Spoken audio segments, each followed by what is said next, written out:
So here you say Biden administration extends U.S. habit of interfering in other countries' domestic politics. Now it's threatening Israel with the ending of the special relationship between our two nations. As president, my support of Israel will be unconditional.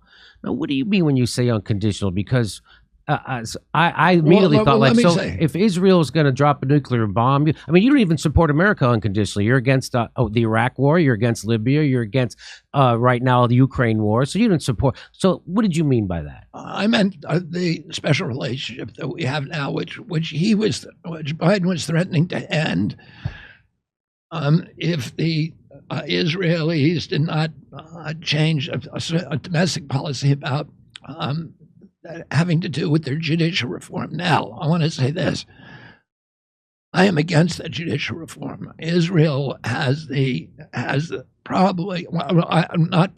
Israel has the best judiciary in the world. It's better than ours. It is more humane.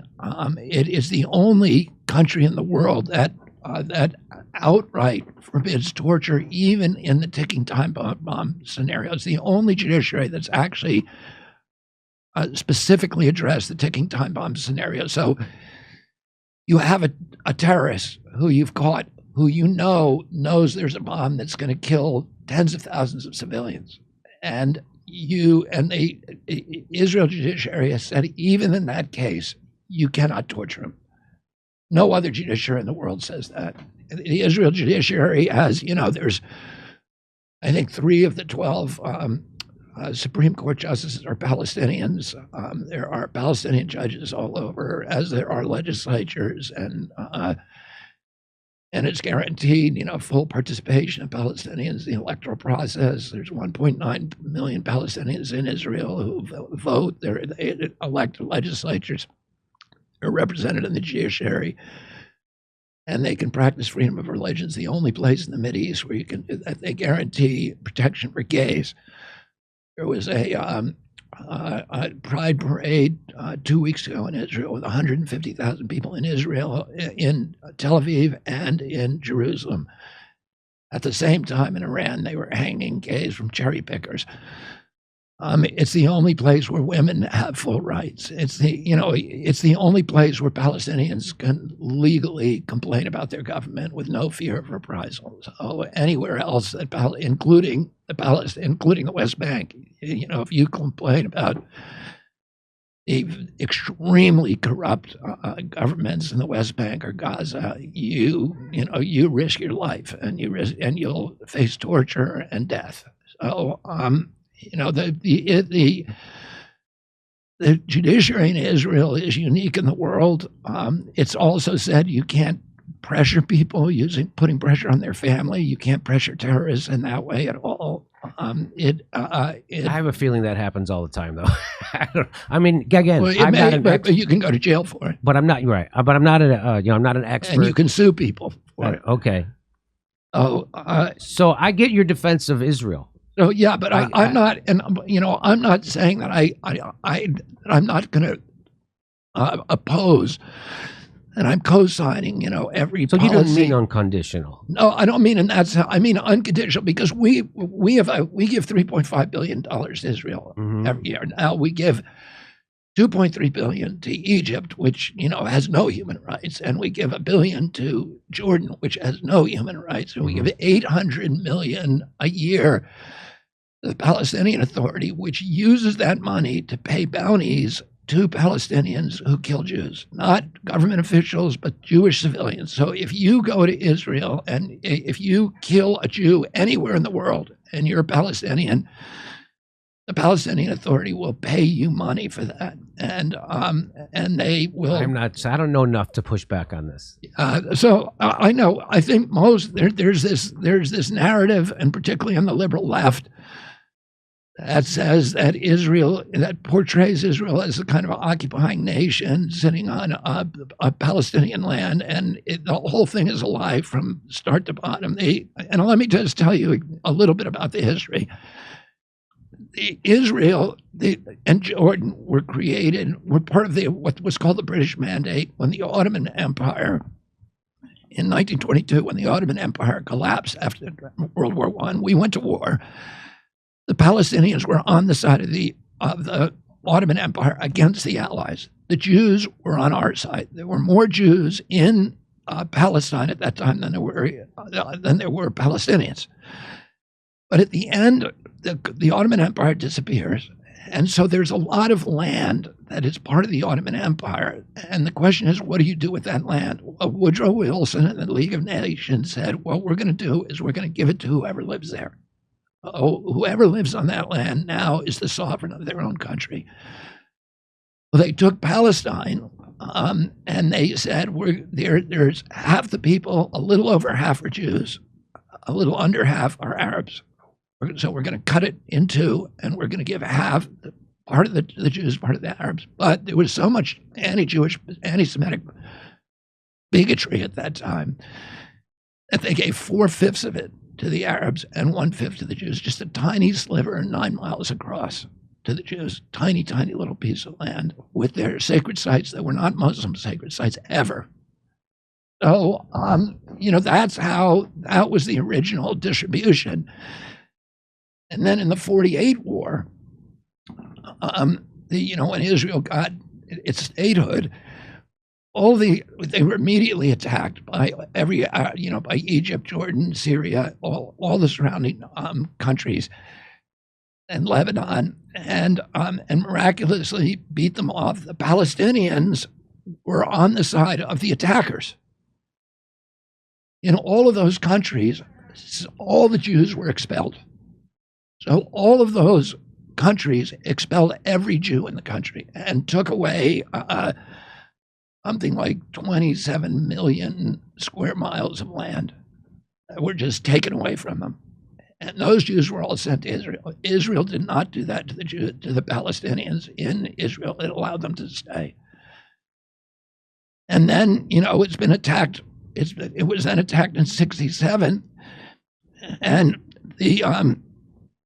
in that land, it was attacked, and it took land from its attackers. The Palestinians, again, were on the losing side.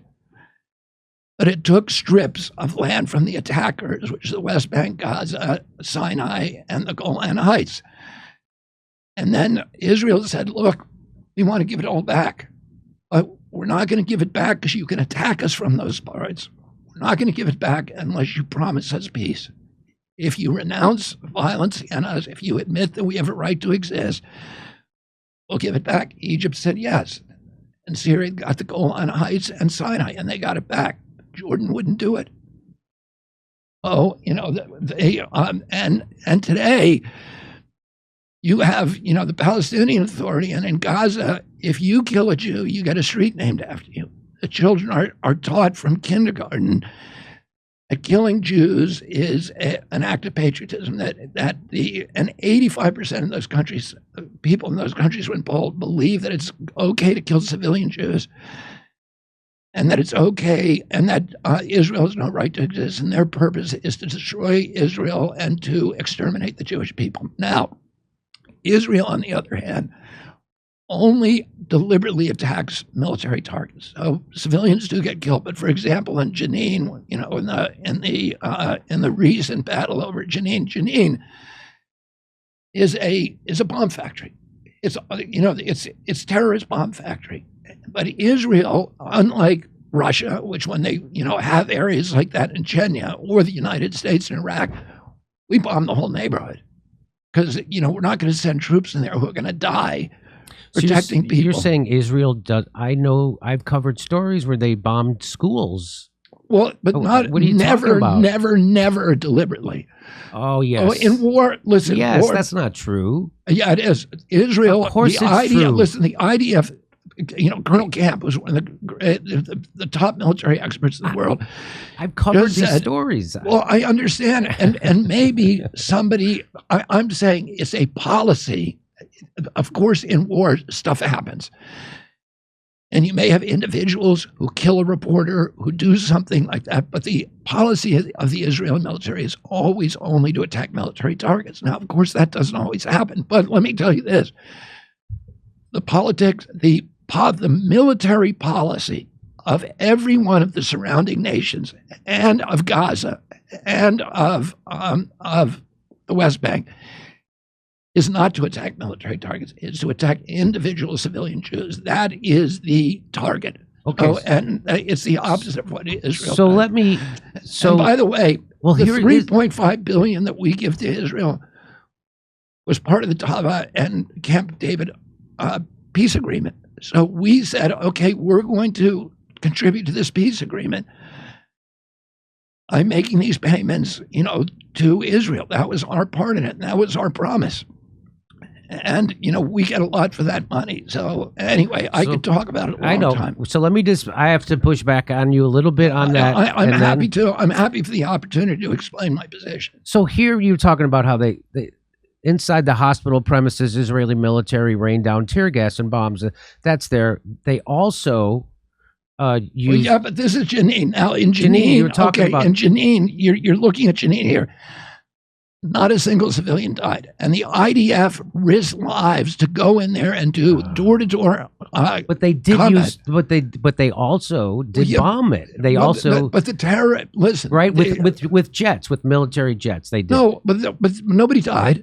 The terrorists are put deliberately with the bomb facilities in hospitals or near them or near schools in order to, for that is a deliberate military strategy by them. I'm the least informed guy to push back on you on this, right? But I have to try a little. So let me do one more.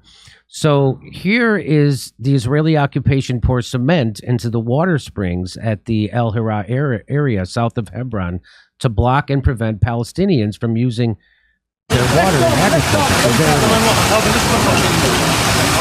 So we don't have to play it. It's all right. Yeah. So that's happening. And I don't know enough about that, Jimmy, to be able to, address it. So let's do one more. Here's from Max Blumenthal. He says, Israel's apartheid army leveled Sharuk Tower today in Gaza City. I remember doing some interviews there a few years ago after climbing close to a dozen flights during a blackout. It's home to many media offices, which is precisely why it was targeted. And that was a major residential tower in Israel bombed in Gaza. And there was a bunch of middle class families that lived there. So let's watch this. So there it is. You know what? So that's not going door to door. And then here is Israel forces forcibly expelled a Palestinian family and demolished their home. So if you say that they're all, it sounds like you're saying all the Palestinians are terrorists. But listen, and there's collective punishment. The Israel Supreme Court has said that Israel has a policy that if a facility is used by terrorists, a home, that they can plow into the home. That's a policy. That is a military policy, but they don't kill the people in the home deliberately. And I think that's if you have limited objectives and they're proportional, that sounds proportional to me. Now, in terms of that tower in Gaza, I would love to research that, which I will do. Okay. And find out what the justification. And I love Max Blumenthal, but I do not think he's objective on Israel. I think his reporting on Israel is not it needs to be questioned. Okay. Well, here's what I would ask. Just like Peter Hotez ducked you and Joe Rogan, I would love, because Max is the guy to talk to about this, not me. So would you do an interview with Max, because he would be able to talk to you about this way better than I can. I'm really not good at this. Yeah, I would love to talk to Max. Yeah, I mean, Max is a great guy. He's he's a straight shooter. And so here, these can't all be terrorists, right? And they're well, no. Turn it all the way down. Yeah, well, like I said, Israel has a policy that if a home is used for terrorist activity, that they plow it under. It's not a great policy, because what happens immediately is that the government of the Palestinian Authority in Gaza immediately pay to rebuild the home. I don't think it's effective, but I think it's proportional. Yeah, I think it's likely to discourage terrorism. Terrorism means the murders of Jews. It doesn't mean attacking a military target. And that is the objective. Let's kill as many individual Jews as possible. And that's, that's just wrong. And we are subsidizing, they have this whole program called the Play to Slay, or Pay to Slay. If you kill a Jew, you're taken care of for life. If you go to prison, you're paid a salary while you're in prison, and your family is taken care of. And it's, I don't think we should be paying for that. So I know. So you don't agree that Israel is an apartheid state, even not at all. I know, but doesn't pretty much every human rights organization say it is? Yeah, but yes, yes, okay, and so yes, and so. Well, why aren't they saying that? Why do those same organizations not criticize the killing of gays in Iran and all of these other Arab countries? They don't. Oh, they know. Israel last year had more condemnation by the UN official resolutions than all nations combined, more than Myanmar, more than China, more than any other nation. Everybody is signaling out Jews, and I would say that's anti-Semitism. What I say, and I do not believe that criticism of Israel is anti-Semitism. I don't co-sign, for Netanyahu or Likud. But if you are leveling criticism without leveling the same criticism about people who are doing much worse things, then the question is, why not? That has to be anti-Semitism. There's no problem criticizing Israel, but applying a different standard to Israel than you used to apply to any other country in the world is anti-Semitism. Would you agree that Gaza is an open-air prison? Well, I would say that Gaza, Gaza is self-rule, right? Gaza is self-rule. It's not occupied. It's self-rule. Well, they don't have freedom of movement. Well, that makes it a prison. Well, why doesn't Jordan open up Jordan to the Palestinians? I'm not smart enough to answer that. Okay, I don't know. But I do know that you can't bomb a prison. What Israel has said is, we will give, we don't want to be anywhere near Gaza. Make an agreement that our country has a right to exist. Make an agreement that you will stop killing Jews, that you will stop telling your children to kill Jews. You stop naming streets and stadiums after Jew killers.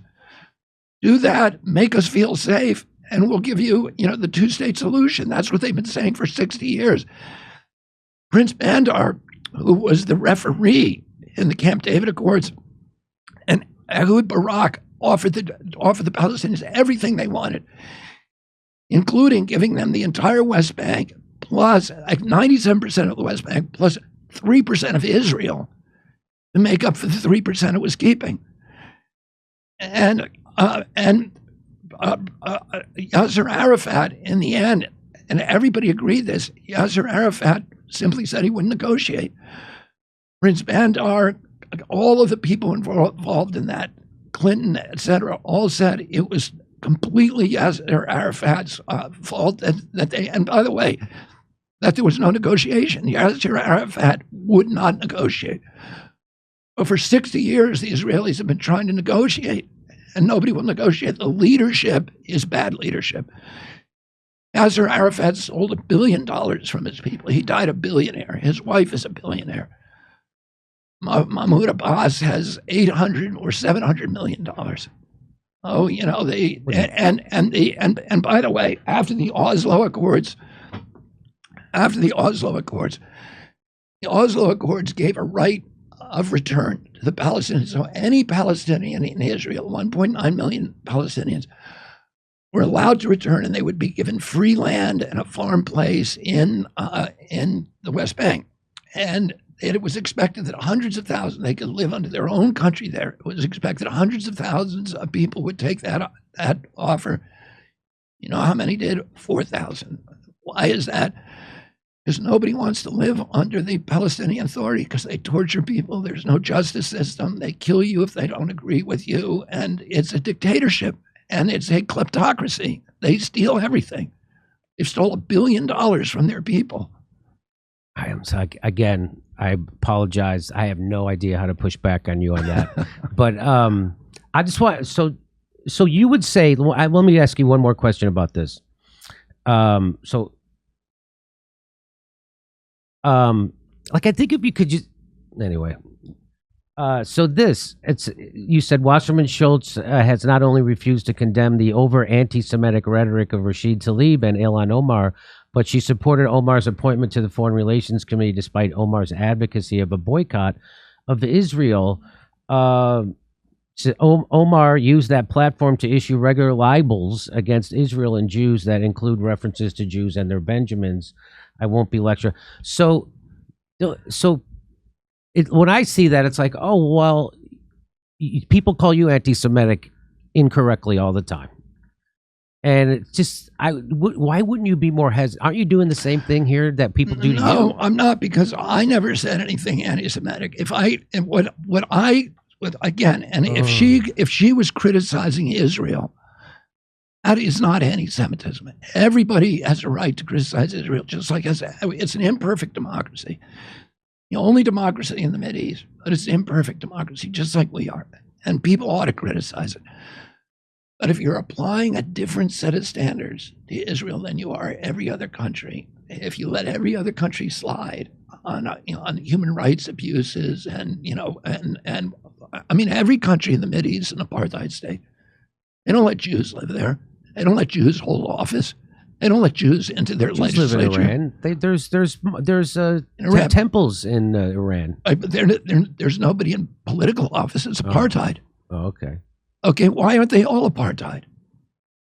They're apartheid against Jews. The Jews let Palestinians. Israel allows Palestinians to vote.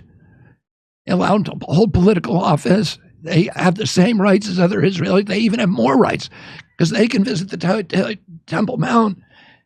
And Israelis are not allowed to. They serve on the courts. They participate in the democracy. It's the only place in the Mideast where you can practice freedom of religion, where women have rights, where gays have rights, where there's real democracy. And why is she calling that Israel an apartheid state and not saying Jordan, Syria, Egypt, Iran? So if she did that, you would go, okay, Israel's an apartheid state? Of course. If she's saying that all of them are apartheid state, that's fine. But if she only says Israel's an apartheid state, that's anti-Semitism. And calling, talking about Israel's and their Benjamins, that's a little sketchy when you say, Jimmy. So I just aren't you afraid? Because it breaks my heart in a bit, because it's so great to have a peace candidate, someone who tells the truth about the military-industrial complex. No one does that, and you're right about Ukraine, and you're wrong about Russiagate, which led to Ukraine, but you got right about Russiagate, which is a big deal. And when a dummy like me can see it on day one, what Russiagate was.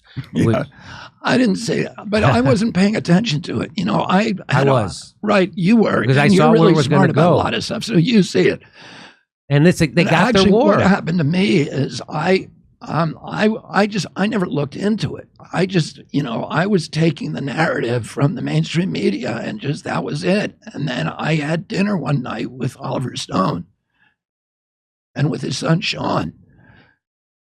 And the subject came up. And they pushed back hard. And that's when I thought, oh, okay, I better look into this. And that's when, my eyes started opening to Russiagate. So I was, I never had any reason to question it. Mm-hmm.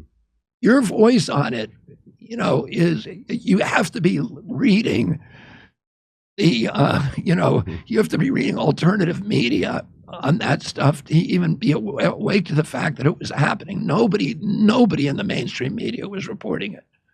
No, and I commend you for that. So I was a late comer to that. And they marginalized anybody who told the truth about it, like Bill Binney, the top NSA codebreaker for decades. He was the one who said there's no way that DNC server was hacked by Russia. That didn't happen. It was local. And so I knew from day one that was all made up. Anyway, do you worry that, you're such a staunch defender of Israel, is going that it'll wreck your peace candidate status? And you're not. Are you for sanctions on Iran? And are you for sanctions on Iran? Yeah, I would say one of my primary foreign policy objectives is to stop from having a nuclear arms race in the Mideast. And ultimately, I think that would include, So you don't want other countries to get nukes because Israel has one. Well, I don't think. I wish Israel didn't have it either. But I hope that we can get to a point where there's peace in the Mideast, and that the Israelis can get rid of theirs as well. But I understand if you're a country that's 9 miles across and everybody around you wants to not only kill you, destroy you, but to commit genocide against your people. That is the stated objective of Iran: commit genocide against all the Jews. And I can understand why you would want a powerful weapon. I would think you would sympathize with Iran more because the CIA overthrew their government. Yeah, but I'm not listening. Just right before I love the Iranian people, and in fact, my campaign staff has a number of Persians on it, and listen, I think the Iranian people are more like Americans than anybody in the Mideast, and that they share our values more than probably anybody in the Mideast. But the Iranian government, are they trustworthy? No. I think the Iranian government is a dictatorship, and they're dangerous. There are many temples in Iran. Yeah. Okay, so I'm glad you agreed to talk with Max Blumenthal because I'm not equipped, and so I apologize to my audience for not being more equipped on this. And I knew you would know way more about everything about Israel and Palestine than I did going into this, but I had to do my best anyway. Is there anything you wanted to say? Did I not bring up something that you wanted to talk about? Well, I could talk to you for a week. So I think we had a long. Well, I really appreciate your voice. It breaks my heart that you are risking your peace candidacy over Israel, but but your voice talking about the regulatory agencies, talking about the corporate capture of our government, talking about Ukraine, talking about the intelligence, the deep state. It is so necessary, and you're clear on it. You're so I just want to say thanks for doing that. Thanks for your leadership on COVID. And I felt the same. How you did with Russiagate. I would do the same thing with you. Like, I was just like, everybody says he's a crazy anti-vaxxer. I never thought twice about it. Right? I didn't look into it. And then COVID happened, and then I looked into it. And then now I know that you've actually, been a real hero. And just like you were for the environment, and now you're doing it on the behalf of those people, and you're raising issues. And I think everybody should go watch you explain your whole journey. We didn't get to it today, but your whole journey you explained on Joe Rogan's podcast, and I encourage people to go watch that. You took like 35 minutes, and you explained how you got involved with looking into vaccine safety, how the parents were begging you, and you did. And once you saw the data, you couldn't, forget it. And so that it was just, and then all the, what is it called? Springwood? Simpsonwood. Yeah. Oh my God, that blew my mind when you told. Anyway, everybody should go watch that. We don't have time to get into that today. I was going to do it, go to Rumble and talk for another, but we've already had you in for a long time. So I appreciate your time, and thanks for coming. Kennedy24.com. And August 3rd, you'll have a big press conference about the border crisis, right?